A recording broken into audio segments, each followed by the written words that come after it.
Sea level rise is increasing as global warming continues to heighten. As the atmosphere and water warms, it causes water and oceans to expand. Coastal cities are especially being affected by sea level rise, given its close location to the water. In an article called State of the Planet, it says that coastal cities contain 10% of the world's population. As sea level rises, it is affecting people's everyday lives who live along the coasts. Governments and politicians are finding that they are having to restructure and implement solutions in order to manage sea level rise. The focus of this presentation is how when sea level rise causes excessive coastal flooding, it forces coastal cities to implement solutions and strategies to reduce the risks. I am going to discuss seawalls and environmental infrastructure, the relocation and rebuilding of homes, and creating better drainage systems. Let's dive in. Let's begin with discussing seawalls. We learned in class that seawalls are used to protect lands from waterfloods created by large waves and also to prevent erosion. However, as sea levels are rising, floods are increasing, causing the seawalls to become damaged. So, as a solution to this, coastal cities are finding that they need to mend these seawalls and make them higher. This will help reduce the flooding that comes from sea level rise. As well as seawalls, incorporating environmental infrastructure to manage sea level rise is also a strategy. Some examples of this are barrier islands, oyster and coral reefs, mangroves, seagrass, and salt marshes. These will help to reduce sea level rise and flooding.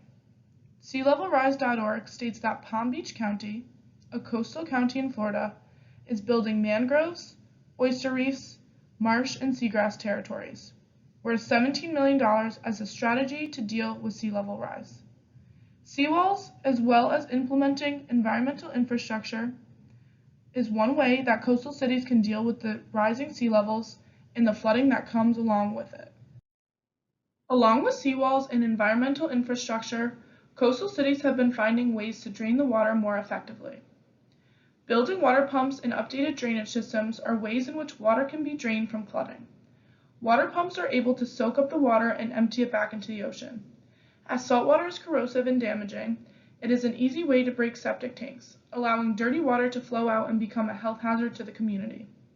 A way to alleviate this issue is by improving sewage systems and septic tanks so that water cannot easily enter the pipes.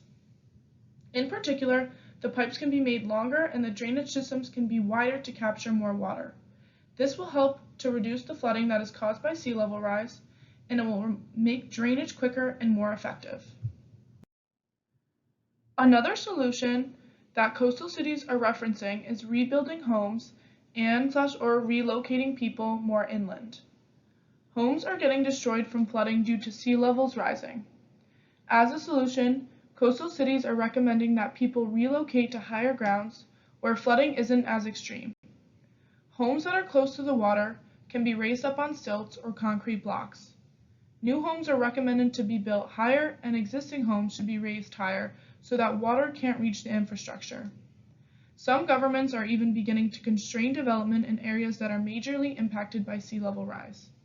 For example, in the article called Core Concept, Managed Retreat Increasingly Seen as Necessary in Response to Climate Change's Fury, they say that Kauai, Hawaii is implementing the policy that new buildings are only allowed to be built if they're at least 40 feet behind the estimated shoreline of about 100 years.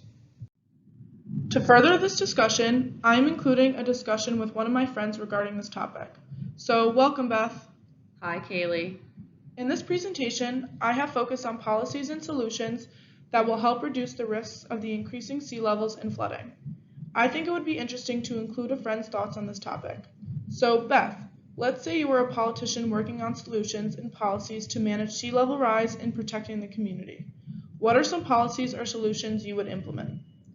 I would try and limit the greenhouse gas emitted from companies, because the more greenhouse gases there are, the more it affects climate change, which impacts glacial melting and sea level rise. That raises a really good point.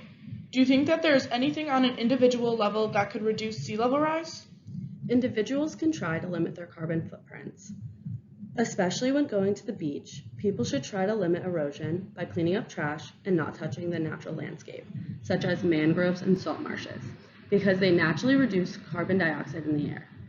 As for sea level rise, mangroves and salt marshes trap sediment and they move the beach up so that as sea level rises, the beach stays the same length. Thank you, Beth. That is very interesting because as I have talked about how government policies can help manage and limit sea level rise, you have shared some good points about how companies and individuals can help reduce climate change, which in turn would reduce sea level rise. I think these points are important because human activity plays a major role in climate change and sea level rise, especially because in the Anthropocene, which is due to human activity, sea levels have risen at increasing rates. Throughout this presentation, it was discussed the ways in which governments manage sea level rise and flooding in coastal cities.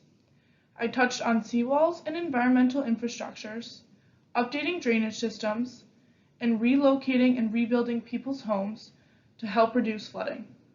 My friend Beth kindly shared a little insight on her ideas regarding this topic as well. Thank you for listening. I hope you enjoyed this presentation and learned some new knowledge.